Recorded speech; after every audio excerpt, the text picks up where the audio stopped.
대구의 수돗물을 공급하는 운문댐 상류 지역이 바닥을 드러낸 채 잡초만 무성합니다. 운문댐 저수율은 예년의 절반 수준인 27.9%로 가뭄 심각 단계에 진입했습니다. 올해 장마 기간에 내린 비의 양이 많지 않은 데다 극심한 폭염으로 많은 물이 증발하고 있는 겁니다.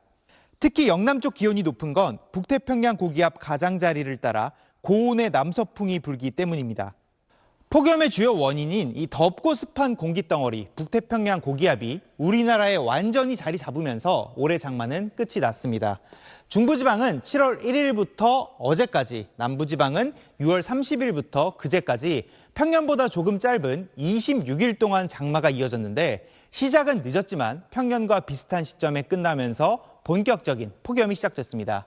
문제는 당장 내일부터 다시 이중 고기압이 한반도를 뒤덮는다는 겁니다. 지금 북태평양 고기압에 더해서 티베트 고원에서부터 발달한 티베트 고기압이 내일부터는 우리나라 대기 상층을 뒤덮게 됩니다. 두 개의 고기압이 한반도를 이불처럼 덮으면서 당분간 폭염이 해소될 가능성은 적은 상황입니다. 지금부터 8월 중순까지는 일사량이 증가해 기온이 더 오르는 시기인데요. 서울과 대구의 지난 30년간 최고 기온을 분석해보면 8월 초순까지는 7월 하순보다 기온이 더 상승하고요. 8월 중순까지도 극심한 폭염이 이어집니다. 태풍 같은 변수가 발생하면 이중 고기압이 무너질 수 있지만 이번 주 내내 산발적인 소나기 말고는 별다른 비 소식도 없어서 체감온도 33도에서 38도를 웃도는 극심한 무더위가 전국적으로 계속될 전망입니다. SBS 정구희입니다. 뙤약볕 아래 그늘 하나 없는 교차로에서 쉴 새 없이 교통 지도를 합니다. 오전 11시인데도 뒷고선 아스팔트 도로 온도는 40도를 넘어섰습니다. 잠깐 그늘을 찾아 챙겨 먹는 식염 포도당은 필수품이 됐습니다. 자외선이 더 좀 강한 것 같습니다. 나름대로 이게 방풍 조끼도 좀 있고, 그다음에 찬물도 좀 갖다가 좀 많이 마시고. 연신 부채질 중인 전통시장 손님들. 펄펄 끓는 기름에 통닭 골목은 오전부터 찜통 같습니다. 덥고 뜨거워요. 좀 뜸해졌어요. 날씨가 더우니까 손님들이 안 나오세요.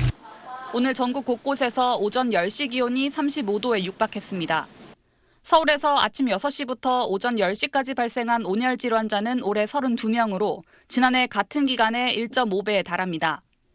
열대야로 오전 기온이 떨어지지 않는 데다 러닝 같은 오전 시간대 생활체육 활동이 예년에 비해 활발해진 게 원인으로 추정됩니다.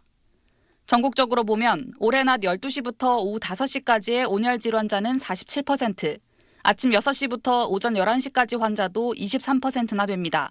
요즘처럼 열대야가 진행되면서 밤낮을 가리지 않고 이제 무더위가 있는 경우에는 충분히 오전에도 온열 질환으로 이제 문제가 될 수 있는 경우가 많습니다.